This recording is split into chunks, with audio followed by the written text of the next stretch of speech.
Welcome to Part 25, my report on the McCarrick Report by Patrick Parson.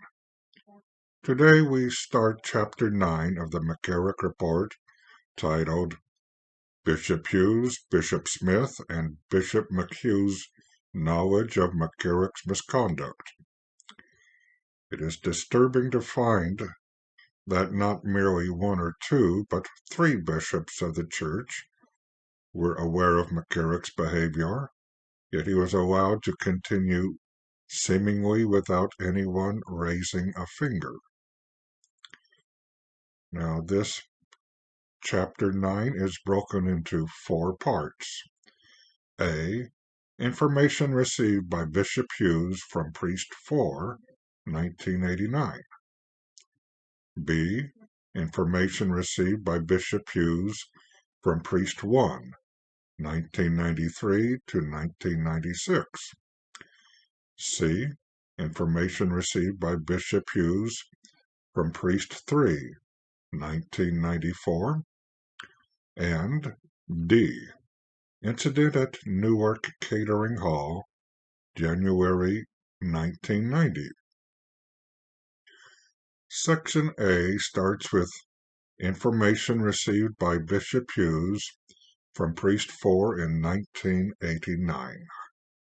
Priest 4, who became a seminarian in 1984 at the Diocese of Metuchen, had heard of McCarrick's reputation as being genuinely and charismatically interested in seminarians.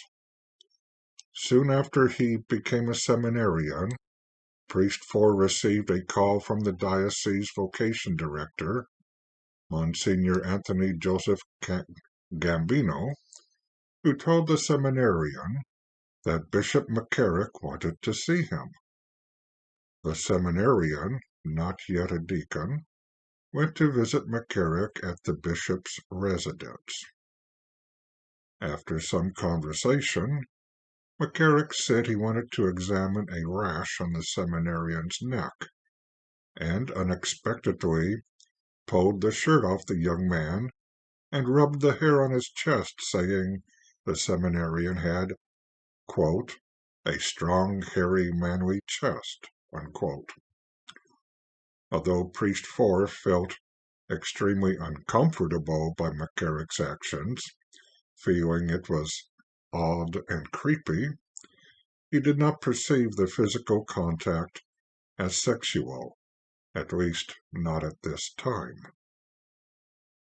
During the next year, McCarrick would occasionally visit the seminary, and more than once visited Priest 4 in his room.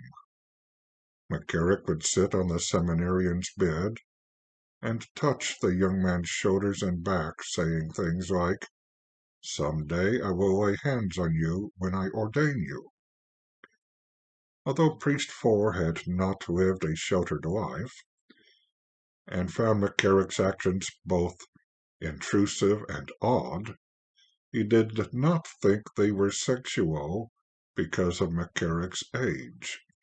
McCarrick was in his mid-50s at this time.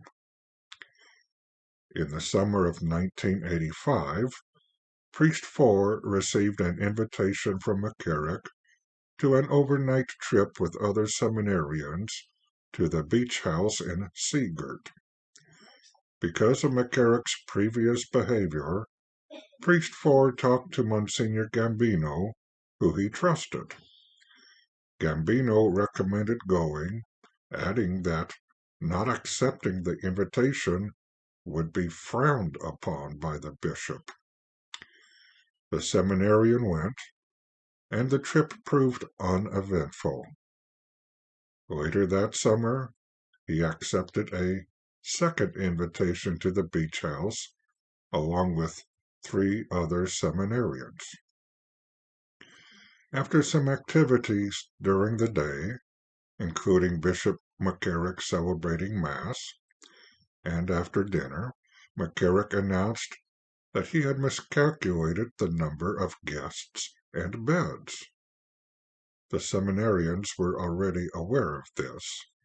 There were 3 upstairs bedrooms, One had 2 double beds, one had 1 bed, and McCarrick's room had 1 large bed, either a king or queen size. McCarrick told Priest 4, "There is not enough room. Don't worry about it. You can come with me." Although Priest 4 was anxious about this, he did not object because he felt pressured, and McCarrick insisted it would be fine because it was a large bed. We will look more closely at what happened then in our next segment. What does the bishop have in mind? And is the seminarian in need of protection?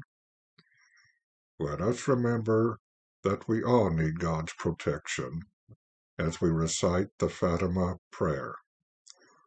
O my Jesus, forgive us our sins, save us from the fires of hell, and lead all souls to heaven, especially those in most need of thy mercy.